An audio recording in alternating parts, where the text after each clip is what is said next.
Hi, welcome to Leaders Are Readers, and I'm your host, David Molapo. It is true that failure is not final because failure is not a person, it's just an event in your life. Our special guest, Dr. Abner Mariri, we're now having him for part 2. He shared with us his successes and his failures when he was deep in addiction, and during this segment, he's going to share with us on how we can come out of our personal misery, professional misery, whatever misery you have. So welcome to Leaders Are Readers. And again, thank you. Welcome, my brother. Thank you, my brother. The first session, you were hot, Baba. So during this session, I want us now to spend time. Yes. Because people are watching now. Yes. You've got a mother, a father, a single mother, a single father. You've got a teenager. Yes. Talk to us about the practical aspect of your book and the workbook, so that you can be able to help some of the people listening today and watching us today. Yeah, I just want to commend my pastor where I came from, and his name is Apostle Sithole, and thank him tremendously for his level of support. Never judged, never condemned, never labeled me, accepted me the way I was. And when I was going to go to rehab, the one for 8 months, I went to his office during the week because I was an embarrassment. I'd lost so much weight. My kids were foreign to me, and I was a shadow of my former self. And I went to him, offered and gave an offering, and I went to rehab. Well, fast track, I came back. And when I came, by the way, before I left, he said, what should I say to the congregation? I said, no, please tell them that I've gone overseas. I've traveled overseas. I've got some job or assignment. And he said, okay. So but you were real overseas because you were in another zone. I was in another overseas anyway. You were overseas. Yeah, I was over. Yeah, that's right. You know, so when I came back, I was welcomed. You know, funny enough, I sat where I normally sit in the front pew, but I couldn't live with myself. I'd gone through so many. I've gone through such tremendous counseling, processed everything, and I was back home. I was broke as hell. I had to literally start from scratch. I remember my daughter came to me and says, Dad, please tell me, are we broke? You know, of course, you know, faith is the substance of things, hope for the evidence of things not seen. So I wasn't going to verbalize that we are physically broke. I said, no, we'll never be broke because we serve a Father who opens up the windows of heaven when you do your part, and he pours out the blessing that there will never be room for you to receive. So I said to her, listen, we will never be broke. And when she walked away, tears came running down my cheeks because really, literally, I didn't know where I was going to make ends meet. You came through. You part of the people that the Lord sent in my direction. Because when the chips were really down, you know, I just handed over to the Lord. And rehab, they said, you must surrender. And I surrendered myself and said, Lord, I surrender to you. And you won't believe it, how God opened one door and another door and another door and another door opened up. I called my friends, one of our friends, my colleagues, or my friends who we used to hang out with and drink. I called them. He had a house somewhere, you know, in Krugersdorp. And we just went and hung out. And as Machita in the evening, they said, okay, Mariri, tell us where you've been. You know, I said, guys, I'm going to tell you where I've been. And I narrated the story of what I've been through and told them that if they drink alcohol, from today henceforth, they're no longer my friends. I respect them, I don't judge them, but my recovery is important. And therefore, this is the time where I fold. You know, there were about 8 of us. And I think 5, they all quit alcohol that same particular day. They are still clean today. 2 of them are pastors. They are doctors and they're pastors. And I was thankful that I could do that. I went back to Oasis to answer your question. I went back to Oasis and said, I cannot lie. I said to the apostle, give me an opportunity to share with the congregation where I've been. The devil did not make me do it. I chose and I picked up the pipe and I found myself in active addiction. So you took ownership? I took ownership. God didn't lead me through it. I made a conscious decision, and therefore the responsibility, the onus was upon me. God had to send a rescue mission to rescue me, but ultimately I was the person who picked up the pipe and who took it. So I stood in front of the congregation and I told them, we've got 2 services. It was in the second service, there was the biggest audience. So I shared with them. Apostle said, please come back next week. You need to do the first service. I came back.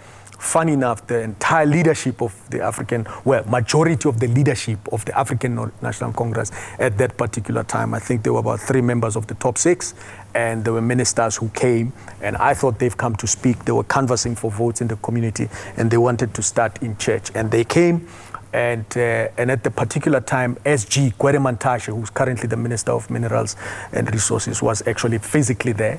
And I thought they were going to speak. I went to the apostle and said, no, I can speak the following week. He said, no. They are just attending service.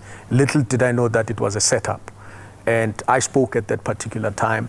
I guarantee you, the first time when I spoke in the morning, I then asked a simple exercise in my church. I said, I'd like to pray for any young person who's struggling with addiction. And I defined what addiction was. You'll be surprised at the number of young people who came to the front. I then discovered that the church is not really addressing the issues that we are struggling with, the issues that we are facing. So I then saw an opportunity and a niche, because God will turn your struggles into something that will benefit somebody. So I then put a book called Choose Life.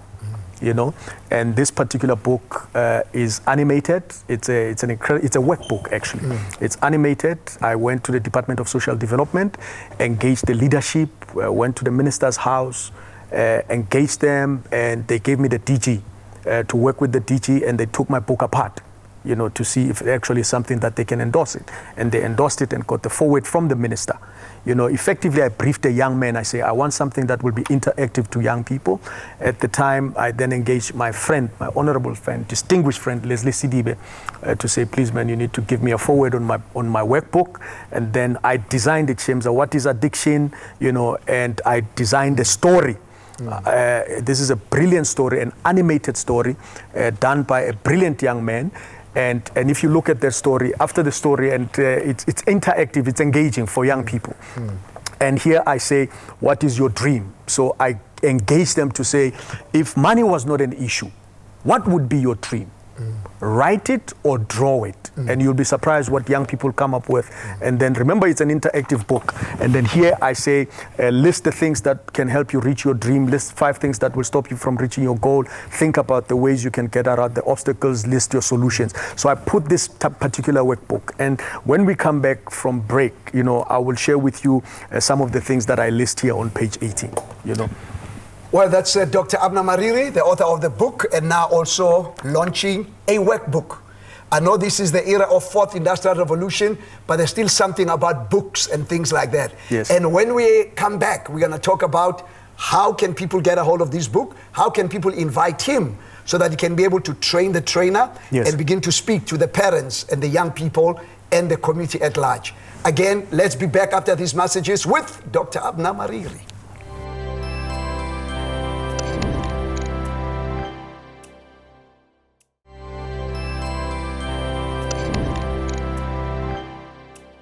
Welcome back to Leaders Are Readers with our special guest, Dr. Abner Mariri, the author of The Door, and now today launching this powerful book called Choose Life. Now, before we went onto the break, you said the book talks about challenging the people. What is your dream, the goals, and what else do you cover in this book? What else I cover? I cover a beautiful story. By the way, we are curating the story for SABC on a 26-part episode. So it will be on television? Yeah, that's what we want to put it on television. It's a story about Josiah, who basically grows up in a very poor family, brought up by a single parent. And he's a nerd, and he's shy, and he wants to play soccer and he wants to fit in, and he meets a very clever guy, Bongani, who offers him weed, and he turns it down. He says, okay, I can give you something that will give you an energy and boost. He gives him a line of Coke. And he takes the Coke, and all of a sudden his inhibitions are gone, and he starts having a good time. He's got a girlfriend, but he gets hooked. So while they're playing soccer, he sneaks into the soccer room, he steals money from his friends, and he goes and spends on Coke. He's got a girlfriend, but he's afraid. He's got this low self-esteem, and he goes to Bongani, who offers him more drugs. He takes them, and now he can talk to a girl, but lo and behold, his life is sinking. And eventually his mother gets consent, calls a priest, and they take him to rehab. He comes back from rehab, and after coming back from rehab, he's feeling stronger. He meets Bongane. Bongane said, no, I've got something for you for free. He tries it, but unfortunately his heart cannot take it, and he collapses and he dies. And I say, this is the end of Josiah's life, but it does not have to be the end of yours. Choose life. No funny stories about drugs, no funny stories about alcohol. When you look on page 18, so it's very interactive. Build your self-esteem, write what do you like about yourself, what don't you like about yourself. So you actually empower teachers and parents to go through this workbook, yes, so that they can help their children. Correct. Whether it's youth in school, youth out of school. Yes. But this also, adults can use this. Yeah, actually, yes. We've got two-part component, a presentation component where you can bring us to your school or bring us to whatever environment, and we can share a church, a community, a social club, we can share. Or you can bring us train the trainer, and we capacitate them to be able to have information that they can then share with, but we also bring young people who are recovering addicts, you know, because there's quite a lot of them. But on page 18, if you were to look on, I think it's on page 18, in this particular page, you know, what you see there is we name in simple terminology all the drugs that are available. If you look at the top there, we talk about cannabis or hashish or marijuana, dacha, dope. In different parts of the country, it's called different things. And we say, how is it taken? The high that it gives you, the timing that it lasts in your body, the low, after it disappears from your system, what happens? The low, and then the brain effect, because it affects your brain, and then obviously the body effect, what happens to you. And ultimately, right at the end, we deal with nyaope. So everything is there: crack, methamphetamine, you know, crystal meth, you name it, it's there. Ecstasy, all of it, we take it. And we simplify it so that we can be able to reach our young people. Mm-hmm. Then World Health Organization came up with various steps, you know, and there are 12 of them. So we list them up here, and we leave a blank space for kids to write for themselves. You'll be surprised how many kids. Obviously, we don't sell it to children, but we get sponsors from companies, and they can put government. They can also put a forward for themselves, and they can say, okay, my school is Makhoka High School. Please put a forward. The principal or the HOD can put a forward, and we come and we distribute it, and we go speak in assembly, and we share with kids. And obviously, we share motivation to say you can come out of this situation. You were not designed. Your body was not designed to take drugs. So we come up with a plan that if we find a child who how do we migrate them from that state of a nyaope kid ultimately to a productive member of society? In between that is what we offer and what we do. And thank you through the platform of I Can that we can reach so many young people across the globe, across the country, because indeed you need to choose life.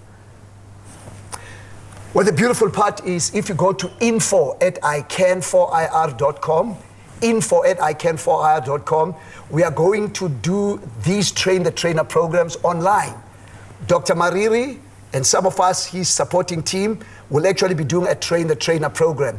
Yes, there will be a cost, but I promise you, you'll be able to download these materials so that you can be able to be enabled and empowered to help your community, your FBO, faith-based organization, your NGOs. Yep. Now, back again onto when I opened this thing of failure.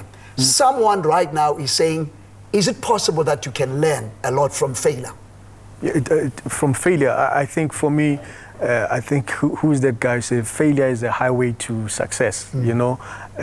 Winston Churchill defines courage as the capacity to go from failure to failure without losing enthusiasm. So ultimately, yes, you can learn from failure. Majority of people who are today successful have learned from failure. Failure is a highway to success. You know, unfortunately, if you're going to succeed, there are many pitfalls and potholes that you have to go through to overcome. But ultimately you will succeed. I have failed. You know, I'm not saying I'm perfect. I'm not saying I'm the dog's bow wow or cat's meow, whatever the case might be. But at least, you know, the Lord is still shining on me. I'm still trudging on and trying to fulfill ultimately the purpose for which I was designed to do. So yes, you will fail. I have failed. I've failed many times. I still fail. I still struggle with certain issues, but by the grace of God, I pick myself up, I get up, and I've got sayings that I read for myself. I've got things that I say. Every day in the morning, without fail, 4 o'clock I'm up, I say my devotions, I say my affirmations, and before I talk to anyone, before I say anything, this has been something that is sane for me. Remember, I suffer from a disease, and that disease is called addiction. You know, just like somebody who's got high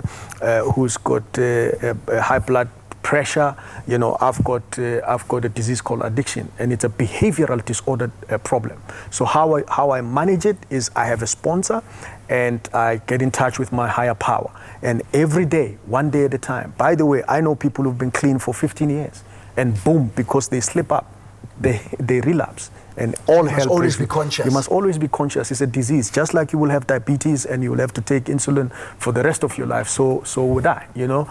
And I consider myself a proudly recovering addict. There's things and places that I will never do, places I will never go, I will never hang out, because it's just so overt. Because drugs now are everywhere. If you go to a club, to a party, everything is out there in the open. So I make sure that I don't go there. I play the movie through.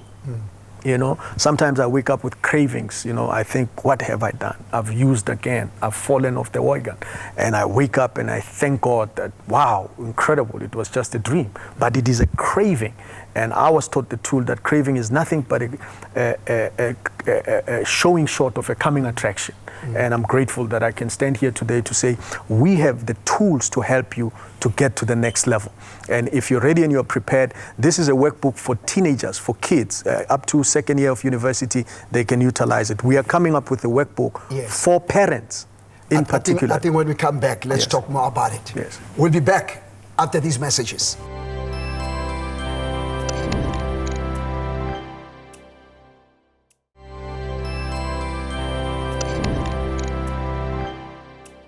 Welcome to Leaders Are Readers and Readers Are Leaders with our special guest, Dr. Abner Mariri.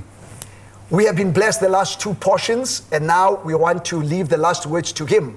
He was explaining about this workbook and the workbook that will be coming for parents. Talk to us about it. I got a call from one of the executives in one of the major state-owned enterprises, and he called me and said, "Hey man, Abner, I grew up with you, I know you, please tell me, my son just called me, and my son is at a police station."